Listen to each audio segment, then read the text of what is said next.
Le passé s'enfuit, le futur se dissipe dans notre esprit, seul le présent est vie. On laisse passer le temps.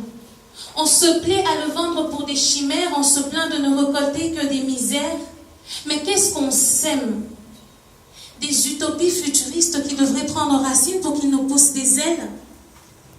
On passe le temps à cogiter, à se diagnostiquer, à dissimuler nos maladies, à chercher les poux qui pourrissent notre vie. Et tout ça pourquoi? Pour que le pourquoi donne raison au comment et vice-versa. Et c'est vers ça que tous rythment leur vie comme s'il fallait accepter d'être sa propre victime. Ainsi, l'avenir, on se le réserve. Comme un hôtel pas très cher ou un séjour au bord de la mer qu'on ne s'offrira peut-être jamais. L'espoir de l'avenir, on le préserve. Et en attendant que le voile se lève, le présent fait la grève, on le vend en marchand de rêve, on lui passe le glaive, on laisse passer le temps et on se cherche incessamment pendant qu'on se trouve dans l'instant où on se décide de se trouver, de se chercher, de se repêcher en s'éloignant des clichés pour laisser la liberté nous approcher. Tout ça pour arriver au but ultime, être soi-même et pas la victime de l'image que la société sublime. On se heurte devant le « qui suis-je ?» la somme des questions multiples. Pourquoi moi? Que signifie être femme? Avec mes mots, mes rêves, mes désirs, mais qui suis-je? Où je vais? Quels sont les mots pour me définir? Sont-ils tous féminins? Ne sont-ils que des biens communs?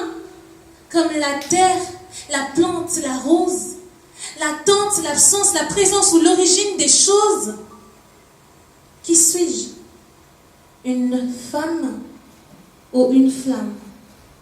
Ardeur des sentiments, vase de ressentiment ou tout simplement de mon foyer le ciment, mais qui suis-je?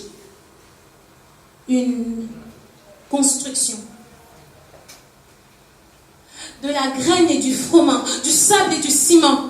Une fondation abyssale, des pieux à hauteur maximale, des briques hyper solides, des colonnes pleines mais vides, des colonnes fortes mais basses, une maison basse, une petite cale et basse, la bonne, la masse qui manque de glace, la caillasse qu'on casse, un tas de poussière, pousse, pierre, un roc, et en plus, on y croit dur comme le fer. Qui suis-je? Si il semble que je ne sois pas digne d'exprimer ma pensée, pourquoi personne n'a peur de s'être trompé, d'avoir été éduqué avec des fausses vérités? Pourquoi plus personne ne se bute au doute sur sa route comme Proust? Il suffit à chaque minute de parsemer la conviction que tout ce qui est convention est vrai pour que plusieurs se plaisent sur le banc de la dénonciation et s'invitent aux tables de négociation. Je refuse de me complaire dans la petite boîte des on-dit. C'est comme ça, ainsi va la vie. L'univers est ainsi fait, c'est la vérité. C'est le système du monde, c'est commode. C'est discours monotone des économes de la pensée. C'est prologue à la vérité, soliloque monocorde des naïfs philosophes, je ne les prendrai plus pour vrai. Je refuse de prendre ces on-dits pour vrai. Je cherche les non-dits, les interdits, les mots délits qui dégrient ma langue de fil en aiguille. Et cette parole argile qui en moi habite, se forme, se dessine. Mais qui es-tu? Parle-moi de toi, de tes rêves. Parle-moi de toi, de ces couleurs qui colorent le ciel de tes nuits, de ces châteaux de sable que tu as bâtis, enfants que tu as vite détruits au profit de tes descendants.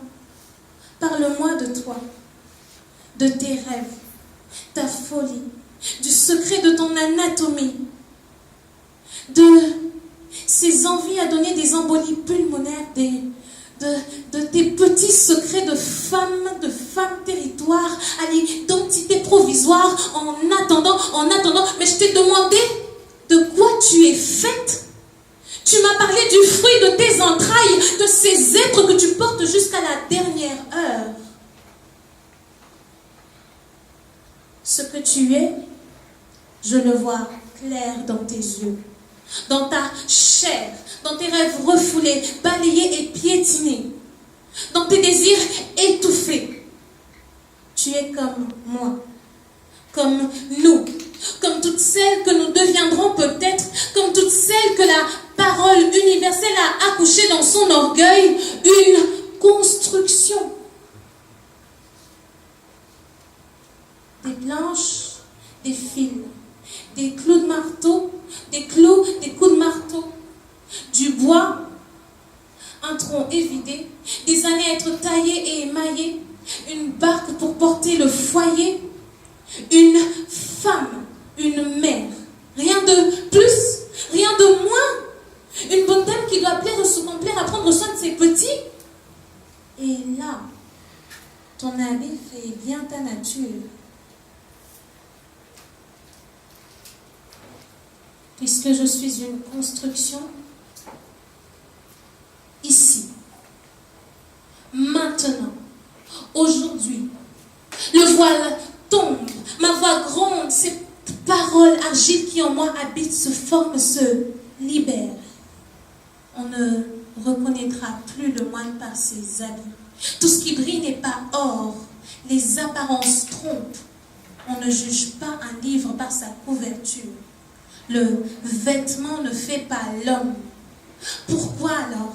Pourquoi font-ils la courbette à celui qui s'habille en veste? Pourquoi lui spend-on des paroles dignes des belles lettres? Pourquoi?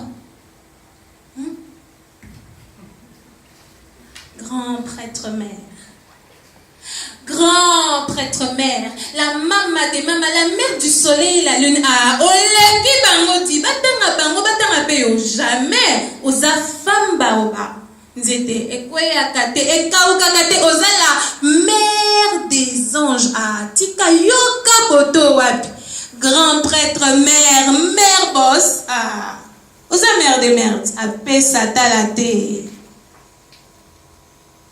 Puisque je suis une construction, ici, maintenant, aujourd'hui, le voile tombe, ma voix gronde. Cette parole argile qui en moi se forme, se dessine, se libère. On ne reconnaîtra plus le moine par ses habits. Tout ce qui brille n'est pas or, les apparences trompent. On ne juge pas un livre par sa couverture. Le vêtement ne fait pas l'homme.